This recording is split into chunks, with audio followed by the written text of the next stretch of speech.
Il faut se rapprocher.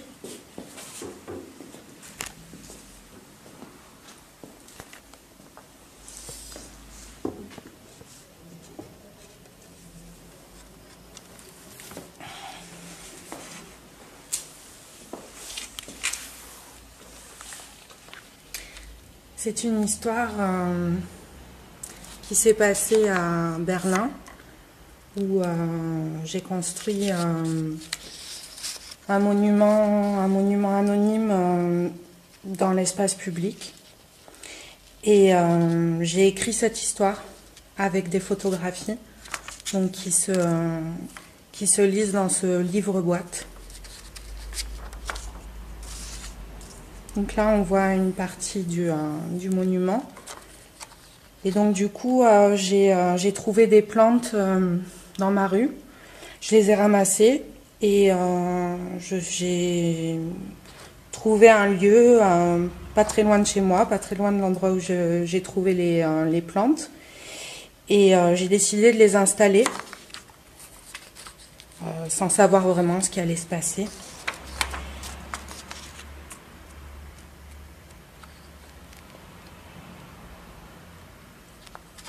Et petit à petit, des gens sont venus me parler, des gens du quartier.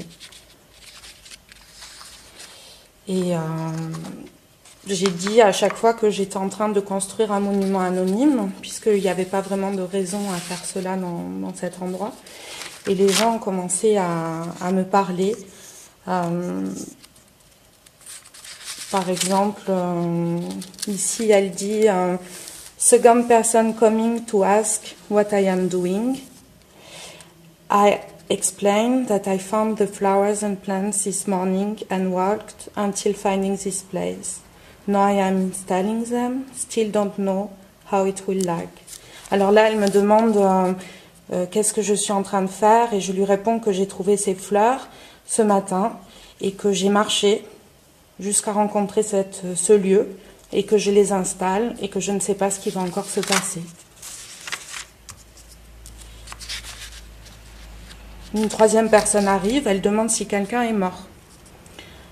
Je lui réponds que c'est un monument anonyme et que dans mon histoire personnelle, personne n'est mort.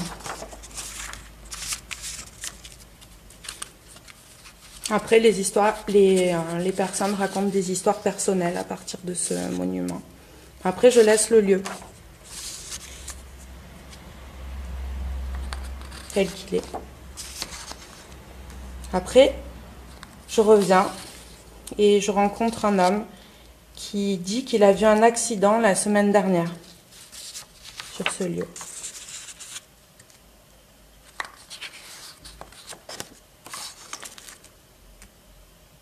Donc, la journée est terminée. Et pendant la nuit, je réfléchis, puisque tout s'est passé en 2 jours.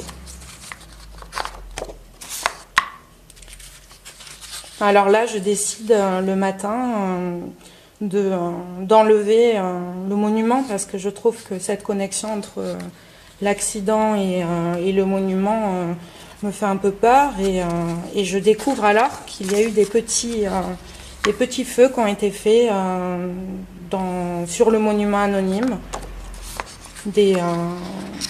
alors je sais pas trop, des bougies. Et puis après, j'essaie d'enlever le monument. Et puis là, les personnes du quartier viennent et ils me demandent pourquoi je l'enlève. Et puis là, je raconte toute l'histoire. Le rapport entre cette coïncidence et de l'accident et du monument anonyme, et ils insistent pour pas que je le détruise. Donc je le reconstruis une fois que je l'avais détruit, et là il y a un vieux monsieur qui arrive et qui dit qu'il a vu l'accident, et il dit c'était exactement l'endroit où vous avez construit ce monument anonyme. Quelqu'un est tombé. Et il y a un hélicoptère qui est arrivé. Et il est très impressionné en fait par la coïncidence et le fait que je n'ai pas su qu'il y avait eu un accident. Et il dit aussi que le monument devrait rester et qu'il est dans ce quartier, donc qui peut raconter l'histoire à nouveau du monument anonyme.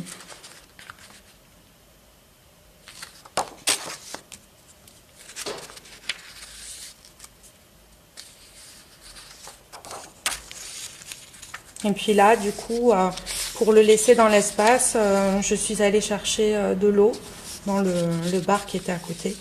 Et je l'ai jeté sur le monument anonyme pour qu'il puisse geler. Donc là, on se situe un peu plus dans l'espace. Après, j'ai laissé cet endroit. Et jusqu'à présent, il y a 60 personnes qui connaissent cette histoire.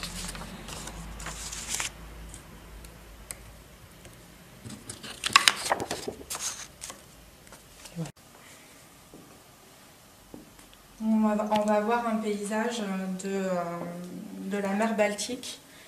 C'est un paysage où David Caspar Friedrich est allé peindre, donc où les peintres romantiques allemands s'est inspiré de cet endroit. Donc c'est tout au nord de l'Allemagne. On va regarder les images.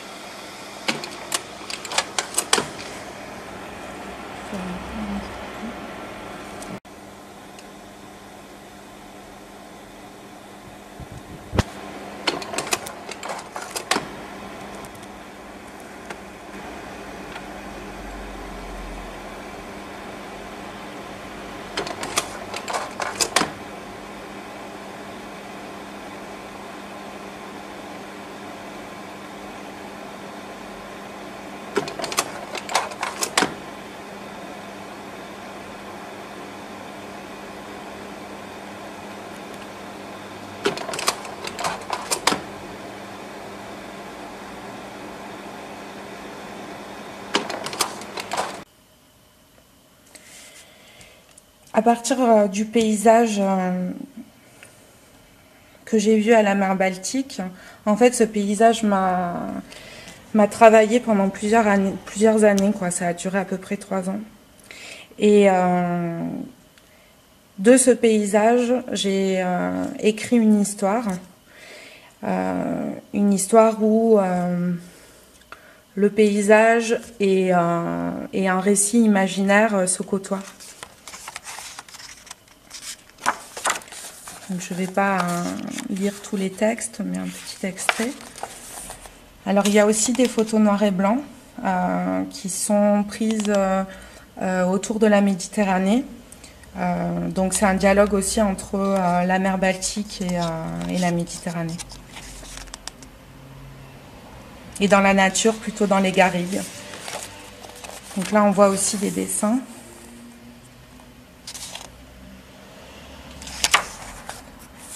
Ça, c'est les cyprès.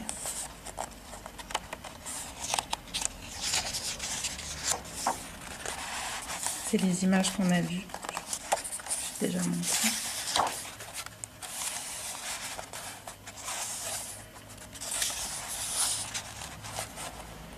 Ça, c'est un dessin qu'on reverra, qui s'appelle Les cris de Psyché.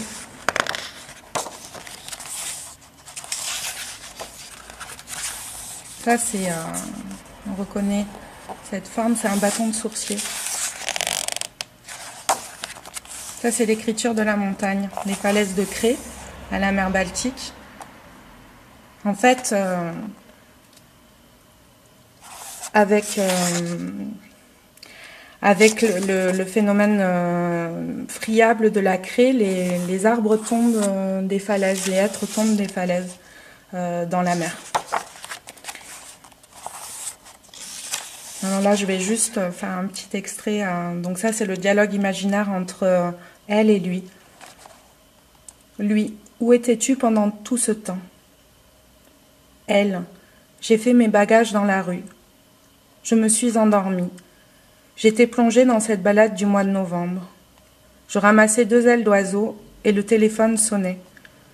J'ai entendu les bruits des hélicoptères qui venaient nous chercher. Lui, parle-moi de cet endroit. Elle, non. Lui, pourquoi? Elle, danger au bord du vide. Je n'ai jamais pu te l'expliquer. C'est trop dur de voir tomber les arbres.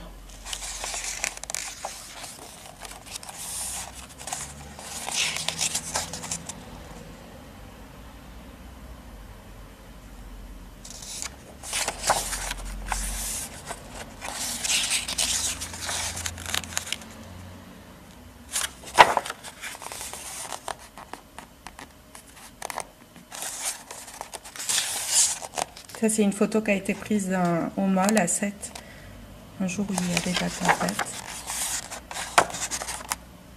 C'est le bâton qu'on a vu dans la première image.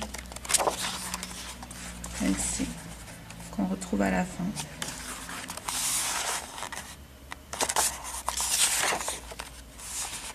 Là, je vais lire le texte aussi. Le vaisseau à l'abordage, le phénix déploie ses ailes, perroquet, de toute l'envergure du pan. Nous partons. Ma respiration l'accompagne en Méditerranée. Au premier chant des sirènes, on reconnaît l'ambulance. Un marin vient me chercher. Bleu marine, il aime les plongées sous-marines. Je traverse la passerelle qui se dessine orientale, d'hommes invisibles, blanc de ciel berlinois. Je dessine un demi-tour avec mon vêtement de plume et reviens me nicher sur le sol terrestre, celui qui montre l'horizon dans un seul sens. Et ça, c'est la couronne de la fin qui reprend aussi la corde rouge du début, l'arc. Donc c'est un livre qui a été édité par la maison Méridiane, l'édition Méridiane, l'associé de la Galerie Alma à Montpellier.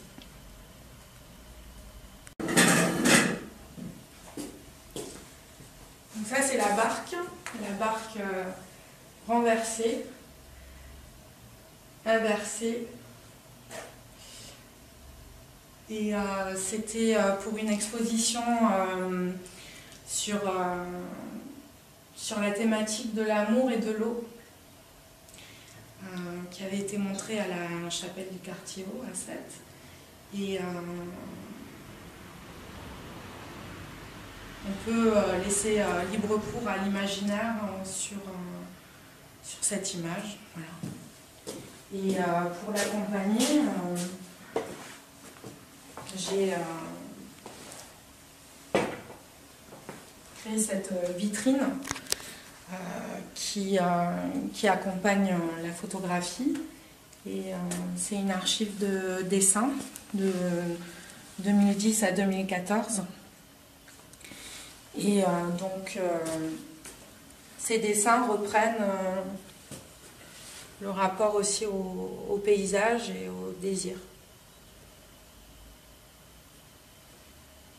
Ça, c'est la danse extatique, celle-ci.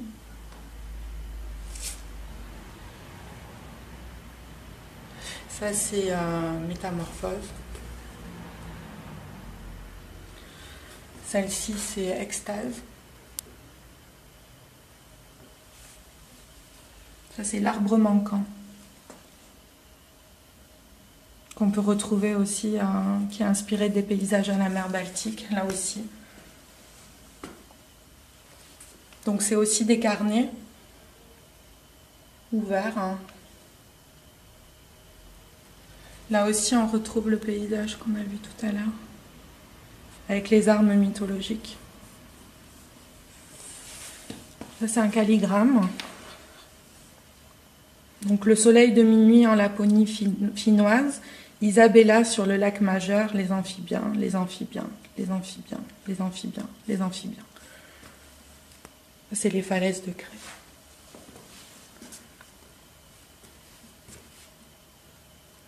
Ça, c'est aujourd'hui, Diane m'a donné du pain pour les oiseaux.